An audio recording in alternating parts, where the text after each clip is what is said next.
A day in my life as an 18 years old lupus warrior.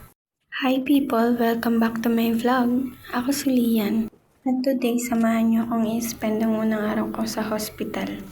Sa mga oras nga na yun ay natimbang na ako at nakuha na ng vital signs kaya pwede na akong kumain ng breakfast. Bago nga ako matapos kumain ay inabot na sa akin ng nurse yung mga gamot na iinumin ko. At pagkatapos ay inayos ko na rin to para mainom ko na. Ganyan nga karami ang iinumin ko pero kulang pa yan dahil may utang pa yung nurse sa akin. So babalik pa siya para ipadagdag sa akin yun. May nakalimutan pa nga akong inumin dyan na gamot so isinunod ko na lang siya.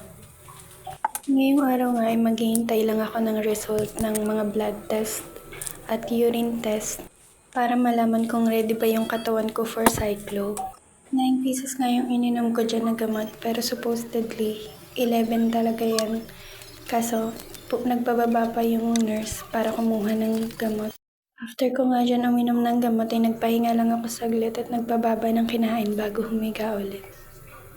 Fast forward nga ay lunch time na at nandito na yung pagkain so kumain na din ako dyan.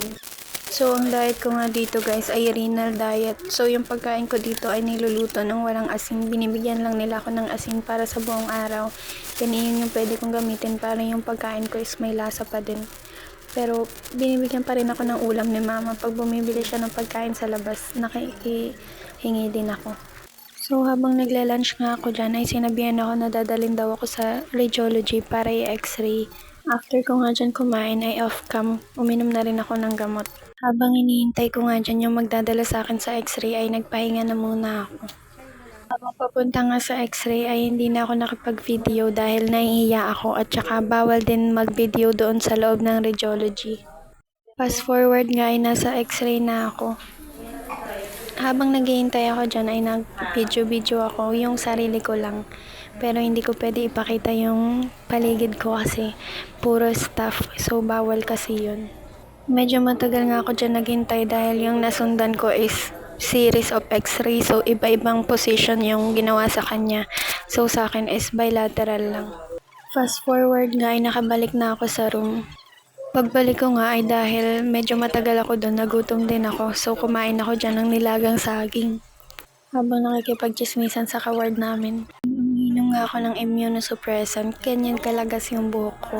Pero even before pa naman, naglalagas na rin talaga yung buhok. Mas malala lang ngayon. Ayan, hindi ako nagsuklay niyan guys. Ano lang yan, nakahiga lang ako pero ganyan na siya, naglalagas.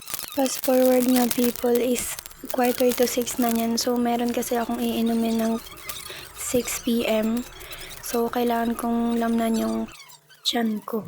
Ayan, nakain ko pa nga yung papel ng tinapay. Bukod nga dyan guys, ay may iinumin din akong gamot mamaya. So, iba pa yan sa dinner ko. Dito nga guys, ay naglinis lang ako. So, hindi ako makapag-video kasi wala akong patungan dun sa loob.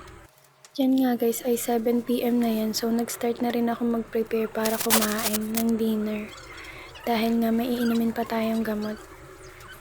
So, ganun nga lang ang buhay ko dito guys. Kain, tulog, tapos test. Ganun lang. Pero, gusto ko nang umuwi. After ko nga dyan kumain ay uminom lang din ako ng gamot at nag-TikTok bago matulog. So, yun lang guys. Stay healthy and strong always. Bye people!